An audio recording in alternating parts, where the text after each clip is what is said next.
5 seconds. Meanwhile, I have some good news for workers. The wage ceiling for coverage under the EPF and MP Act 1952 has been enhanced from Rs 5,000 to Rs 6,500 to promote the welfare of employees. I propose to enhance the ceiling for government contribution of 1.16% of monthly wage of employees to the pension fund from Rs 5,000 to Rs 6,000 per month. The extra expenditure on this account is estimated to Rs 77 crore per annum, whereas the organized sector is at present covered by various pension, provident fund and gratuity schemes. The unorganized sector does not have adequate social security coverage. I am asking the Insurance Regulatory Development Authority to look into all these issues and provide a roadmap for pension reforms by October 1, 2001. Journalists have to increasingly take greater risk in covering terrorist and other violence-prone incidents as an acknowledgement of their services and sacrifices, and with the expectation of a better treatment at their hands. I propose to set up a journalist welfare fund with a contribution of Rs 1 crore under the grants of Ministry of I&B. My colleague, the I&B Minister, will announce the details of the scheme.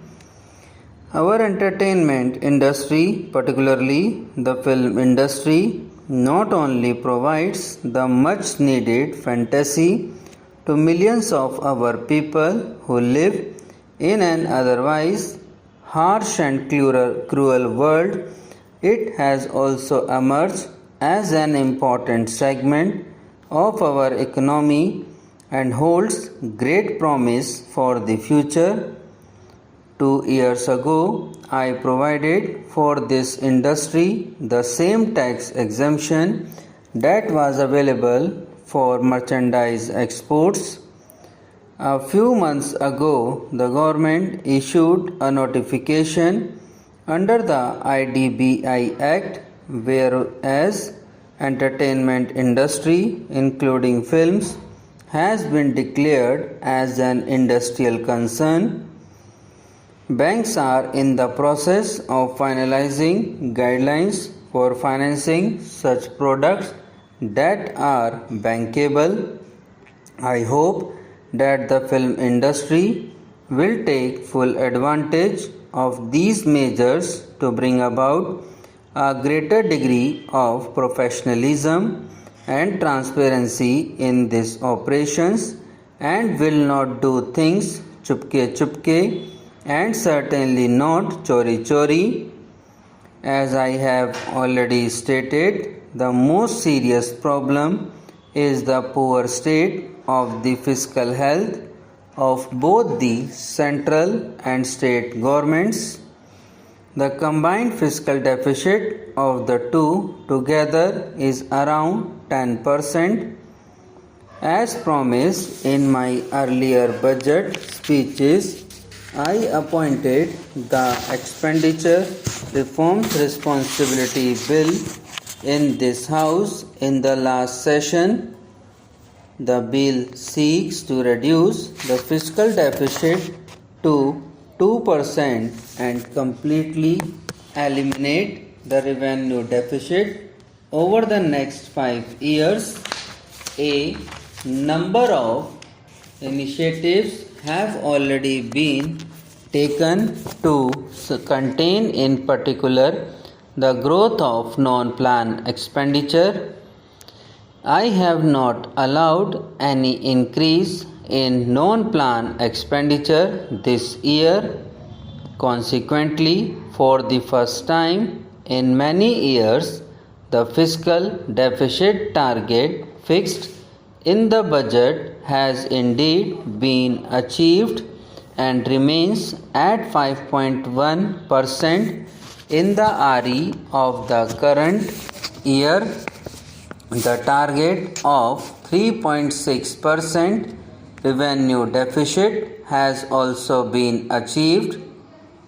I intend to carry forward the process of bringing about structural changes in the composition of central government expenditure and effect economy in non-plan revenue expenditure with greater vigor while improving the quality of plan expenditure. For this, I propose to take the following initiative. User charges for services provided by government and its agencies will be revised keeping in view the increased cost of these services.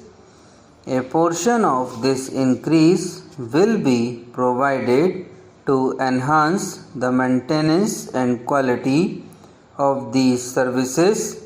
Similarly, postal rates will be revised moderately to contain the rising postal deficit. All requirements of recruitment will be scrutinized to ensure that fresh recruitment is limited to 1% of total civilian staff strength, as about 3% of staff retire every year. This will reduce the manpower by 2% per annum, achieving a reduction of 10% if 5 years, as announced by the Prime Minister. The surplus pool under the Department of Personnel will be streamlined and equipped to redeploy and retrain surplus staff. Employees in the surplus pool will also be offered an attractive VRS package. Standard license fee or government accommodation will be enhanced by 50% for Group A, 25% for Group B, and 15% for other categories of staff with effect from April 1, 2001. Facility of LTC to central government employees will be suspended for 2 years for the remaining part of the 4-year blocked period, except for employees who are entitled to last LTC before retirement. Use of information technology in government activities with large public interface will be maximized to promote efficiency. For this purpose, operations like GPF, pension, pay and accounts, offices, passports, income tax, customs, central excise will be fully computerized by March 31st, 2002. Subscribe now and press the bell icon. Never miss an update.